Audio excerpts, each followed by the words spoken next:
This is Silverpod Reads here to bring you Chapter 15 of Spike, Part 1. Now, this is the last published chapter, but not the last chapter in the series. The author has stated that she didn't want to publish it all because she thought someone might steal her novel, and she's also mentioned in a new DeviantArt journal that she's reworking the story, which, thank God, because this story could use a lot of it. And once that happens, I'll keep checking for it. And if it ever happens, I'll make sure to do a video telling you guys that it's happened and to check it out. But I don't think I'll be rereading the story, even though I want to know how it ends. I don't want to read the same thing over again. Anyways, let's go. Spike lay quietly in the hospital bed, thinking. He'd been there for a week now. Sam had been stopping by every day. He had of course not been permitted to enter Spike's room, but he'd given comic magazines to the nurses and asked them to hand them over to Spike. He'd appreciated getting something interesting to read at last, and had finished reading them all. Did he miss him? His best friend? Spike snorted. Sam wasn't his friend anymore. Something inside him made that sentence hard to think that they weren't friends anymore, but he was absolutely positive that he didn't want to see Sam ever again. Bringing him comics was just a pitiful way of trying to get him back. Spike didn't want to be considerate right now. He wanted to be cold, heartless. It was so much easier that way. However, Spike couldn't help but think of all the fun times they had together. At first he wanted to smile from the memories, but then he remembered what Sam had told him, and that made all memories filthy. Who knew how long Sam had felt those nasty things? Spike shook his head. He didn't want to think about it anymore.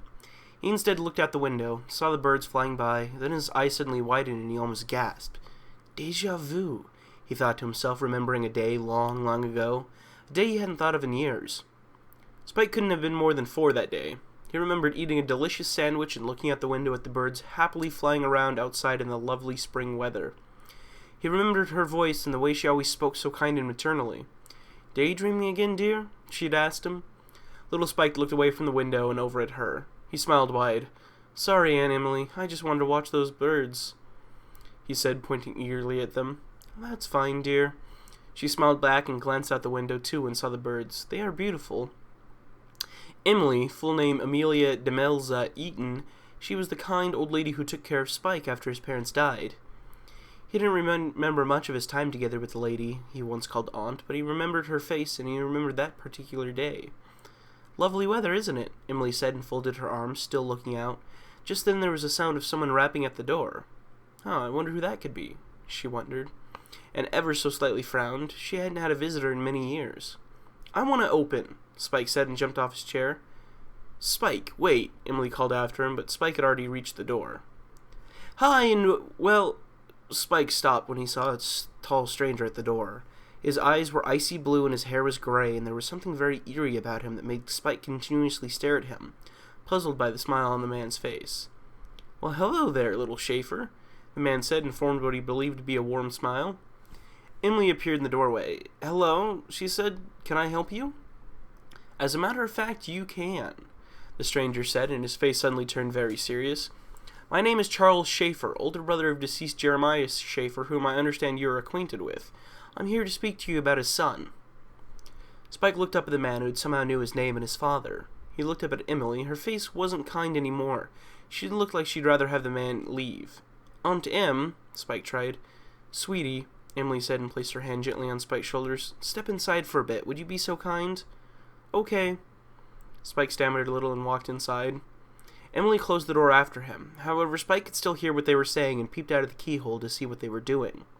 What do you want, Charles? Emily's voice had a hint of anger in it. Taking that tone, are you? Charles grinned. I understand my brother has told you about me, and you believe him, I assumed. He chuckled, muttering, How naive. Emily didn't say anything. Spike couldn't see her face, but he guessed it was somewhat irritated. How old is Spike now? Charles asked. He's 4.5 years old, Emily replied sharply. Oh, and he's been living here since? Correct, she interrupted him. I see. Emily put her hands to her hips. She obviously didn't like Charles at all.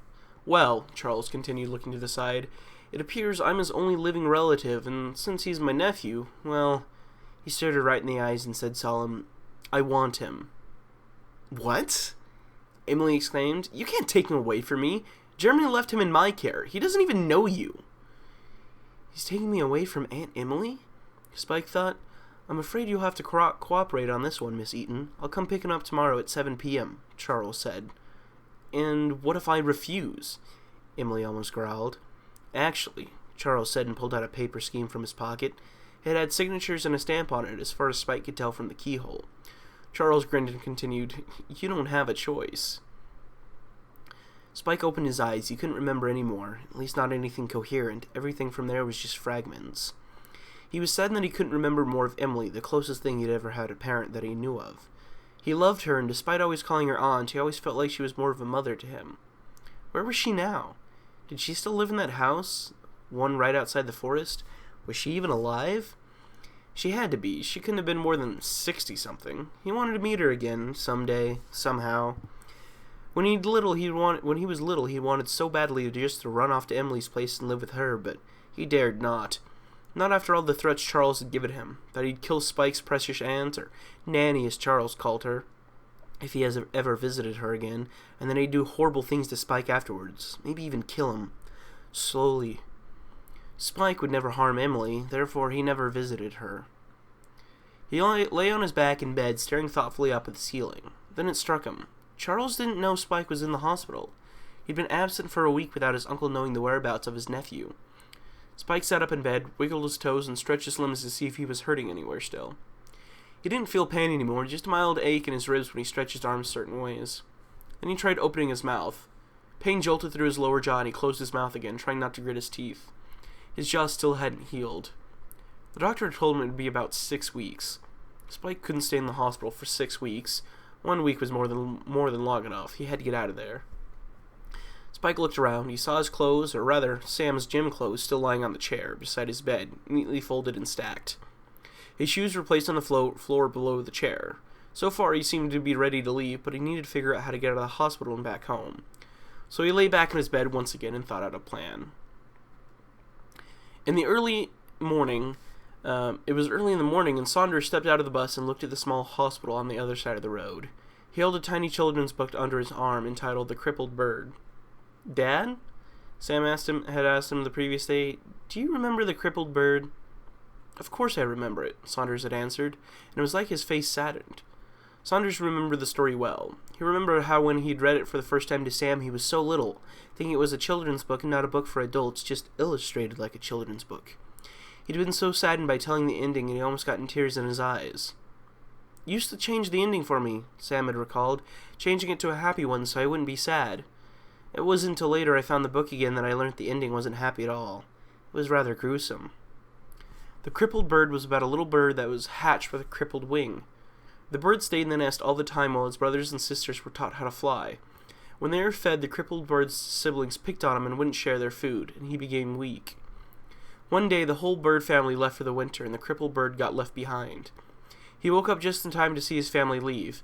Desperately, he tried to fall, but he stumbled and fell out of the nest. He sat on the ground, watching his parents and siblings fly further and further away from him. He screamed after them, but they never turned around. They just kept flying, like they had forgotten he had even existed. It got colder each day. Still, the crippled bird sat patiently on the ground, waiting for his family to return, but they never returned. The first snow finally fell and covered the remains of the dead, crippled bird. Saunders recalled his and Sam's conversation by the kitchen table the other day. You once told me, Dad, Sam had said, that you thought the moral of the book was that parents should love their children no matter what. That despite their flaws, every child has the right to be loved. And I was just reminded of that by the way you told me a few days ago that you love me, even though I'm gay.